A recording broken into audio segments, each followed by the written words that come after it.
안녕하십니까. 태성예법인의 이영원의 회사입니다. 네, 오랜만에 시즌 끝나고 뭐 감사 계약도 하고 뭐 이런저런 종부세 신고도 하고 또 뭐 저희 클라이언트의 세무서도 많이 나오고 해서 도움도 드리고 뭐 감리도 있어가지고 나오고 하나 보니까 이렇게 굉장히 오랜만에 영상을 촬영하는 것 같습니다. 오늘은 외화 환산, 외환 차손님에 대해서 좀 말씀을 드릴까 합니다. 일단 뭐 기본적으로는 너무나 이론적으로는 굉장히 간단하죠. 외환산은 뭐 12월 31일자 환율로 평가를 해서 채권 외화 표시 채권 채무에 대해서 12월 말자 환율로 환산해서 외환산을 손익을 잡는다. 그리고 외환 차손익은 뭐 회수할 때나 지급할 때 환율 차이를 외환 차손익으로 한다. 뭐 끝이죠, 어떻게 보면 이게. 근데 사실은 이제 실무적으로는 이제 굉장히 뭐 어려운 부분 중에 하나라고 생각하고, 뭐 특히나 처음 외감되는 회사의 경우에는 이런 거를 지금까지 반영 안 해놨을 가능성이 높기 때문에 굉장히 좀 어려운 점이 있습니다. 뭐 다른 어떤 뭐 미수수익이나 뭐 미지급 비용, 뭐 감가상각비, 뭐 대충 이런 것들은 뭐 외감 됐을 때 뭐 바로 계산 뭐 2, 3년치 계산해서 정리를 하면 되는데, 외환상 같은 경우에는 외화 금액이 정확하게 정리가 안 되어 있으면 어려운 부분이기 때문에 굉장히 준비가 또 필요한 부분이라고 생각이 됩니다. 예. 일단 지금 말씀드렸죠? 외환사는 12월 31일자 뭐 최초 고시 저 기준 매매율 맞죠? 예. 그 환율로 환산을 하고, 그리고 장고상의 금액과의 차이를 외화 환산이익, 외화 환산 손실로 계산을 한다. 이게 전부입니다. 다만 그러기 위해서 실무적으로 준비해야 될 자료가 많죠. 가장 중요한 게 이제 외화 금액을 잘 정리를 하고 있어야죠. 일단 도전으로 얘기를 하면 제가 알고 있기로는 일반 우리 범용적으로 사용하는 도전에서는 외화 관리가 되지 않고 있는 걸로 알고 있고요. 그리고 도전의 그 ERP 버전 뭐였죠? ERP 버전 그 이상급만 외화 관리가 되는 걸로 알고 있는데, 시스템상에서 외화 관리가 되고 있다면 그 발생 외화 금액 내지는 회수 지급 외화 금액에 대해서 잘 키인을 해놨을 거라고 예상이 되기 때문에 뭐 문제가 없을 거라고 생각이 듭니다. 다만 뭐 많은 회사들의 그런 모듈을 사용하지 않는 경우가 많기 때문에, 그리고 엑셀로 그걸 관리를 하고 있어야죠. 예.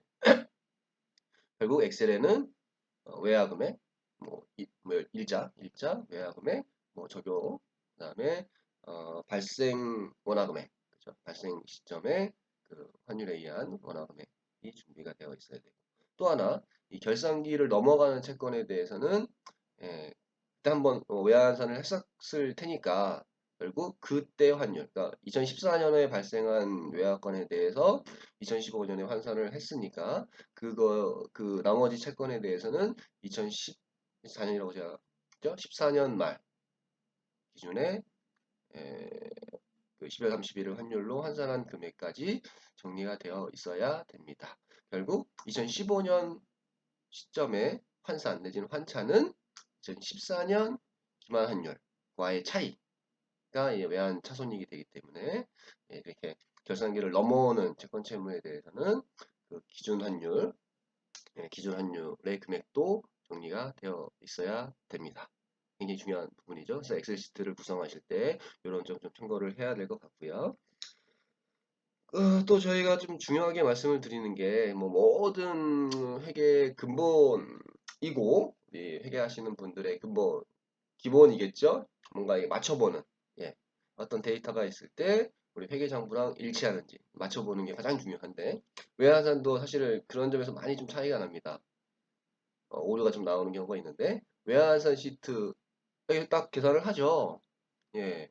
근데 뭐 수많은 이유에 의해서 엑셀 시트상의 그 기준 환율로 환산한 금액, 그 채권 채무 금액과 우리 회계 프로그램상의 잔액이 일치하지 않는 경우가 많으니까 다 접표를 치시고 이게 일치하는지 한번 확인을 하시는 게 가장 중요할 것 같습니다. 뭐 일치하지 않는 이유는 좀 여러 가지죠. 이 붕괴를 칠 때 거꾸로 친다든지 차변 타변을 거꾸로 친다든지 최초의 엑셀상의 그 발생 환율에 의한 어떤 채권 채무 금액 환산하기 전 금액이 어떤 회계 프로그램과의 잔액이 안 맞아가지고 결국 최종 결과값도 잔액이 안 맞는 그런 케이스도 있고요. 그러니까 업무를 하실 때 엑셀 시트를 만들고 발생 시점에 어떤 채권 잔액이 지금 현재 환산하기 전 장부상의 금액과 일치하는지 확인하시고 그다음에 기준 환율로 환산하시고 차이를 정리하시고 분기치시고 그리고 최종적으로 엑셀 시트 상의 기준 환율로 환산된 금액과 장부상의 금액이 일치하는지 확인하시는 것까지. 예. 근데 이렇게 결산을 하면은 계속 또 바뀌죠. 예. 현업에서 또 빠졌다고 해서 치기도 하고 뭐 여러 가지 이유로 또 뭐 점표가 들어갈 테니까 그걸 좀 계속해서 좀 바뀔 때마다 체크하시는 게 좀 중요하다고 생각이 듭니다. 그리고 이렇게 엑셀 시트가 다 준비되면 뭐 지급 회수되는 시점에 그 엑셀 시트 상의 금액과 내신 어떤 뭐 장부에는 일단 프로그램에는 없다고 할게요. 엑셀 시트 상의 어떤 회수되는 금액과 실제 회수되는 원화 금액, 지급되는 원화 금액과의 차이를 외환 차손익으로 회계 처리를 하시면 됩니다.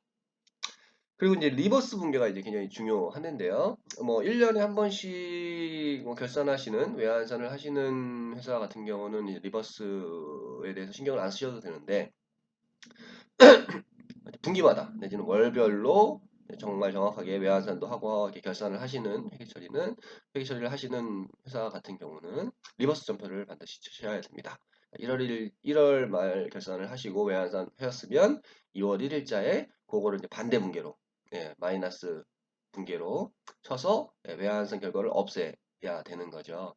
왜냐하면 이렇게 되는 거죠. 1월 달에 이제 외화를 보유하고 있어서 외환산이 먹었죠? 외환산이 먹었는데 2월 달에 이게 회수가 됐어요.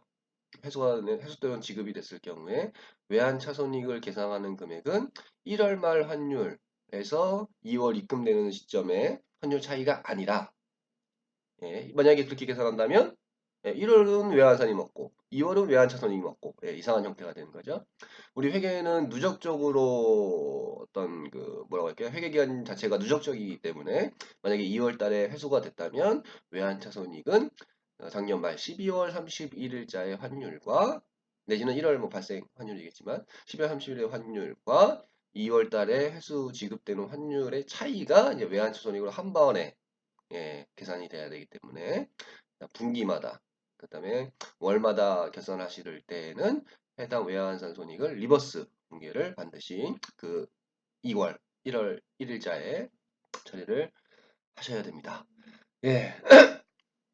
사실 얘기를 들어보면 굉장히 간단한데 이 정리하고 하는 게 굉장히 어렵습니다.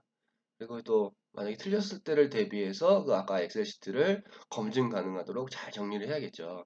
그러기 위해서는 우리 더전의 적요에 외화 금액과 환율을 정확하게 적요에다 좀 입력을 해서 나중에 검증할 때 문제가 없도록 잘 정리를 해야 될 것 같고요. 그 다음에 엑셀 시트 만드는 거를 계속해서 더전과 검증을 좀 해야 됩니다. ERP를 쓰지 않는 어떤 회사, ERP를 쓰지 않는다는 거는 결국 전표가 어떤 그 특정 모듈에서 이관되어 오는 게 아니라 어떤 증빙을 보고 회의전표에 치는 거죠. 네. 그렇다 보니까 어떤 현업의 자료와 회계 자료가 불일치하는 경우가 굉장히 많습니다. 뭐 사실 뭐 중소기업은 뭐 그게 맞는다는 게 좀 쉽지 않은 일인데요. 결국 외환산 같은 경우 이런 그 현업의 자료라고 볼 수도 있겠죠. 그 어떤 외화 자료라는 것이 그 외화 자료와 더존의 자료가 분명히 일치를 해야지 정확한 재무제표가 산출이 되겠죠. 이런 부분도 한번 다시 좀 짚어드립니다. 저희도 뭐 시스템 컨설팅도 저도 뭐 몇 번 해봤지만 가장 어려운 시스템이 이제 외화 환산, 외환 차손이 외환에 관련된 모듈이라고 합니다. 그만큼 좀 뭔가 어렵다는 부분일 것이고 원화 금액은 어떤 ERP라든지 회계장부상의 금액이 있기 때문에 관리가 되고 있는데 어떤 정답을 알 수가 있는 거죠.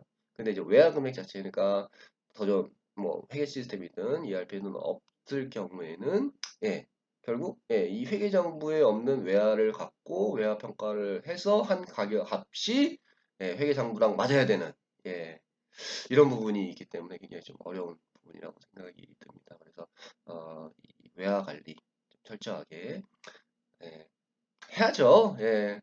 뭐 줄 금액과 받을 금액을 모른다는 게 사실은 말이 안 되는 거잖아요. 예. 장부상에 원하는 원화 금액일 뿐이고 라는 표현이 맞을지는 모르겠는데 결국 우리가 줄 돈은 주고 받아야 될 돈은 그 외화 금액이기 때문에 외화 금액에 대한 관리가 굉장히 중요하다고 생각이 듭니다. 예. 되게 좀 도움이 되셨을지 모르겠습니다. 이게 좀 말로 하다 보니까 좀 정리가 안 되는 부분들이 있는 것 제가 좀 그렇게 말을 한 것 같은데 잘 한번 다시 한번 되새기시면서 우리가 회사가 외화 관리를 어떻게 하고 있나 그리고 검증을 한번 이번 기회에 해서 특별한 문제가 없는지 잘 확인해 보시기 바랍니다. 이상입니다. 감사합니다.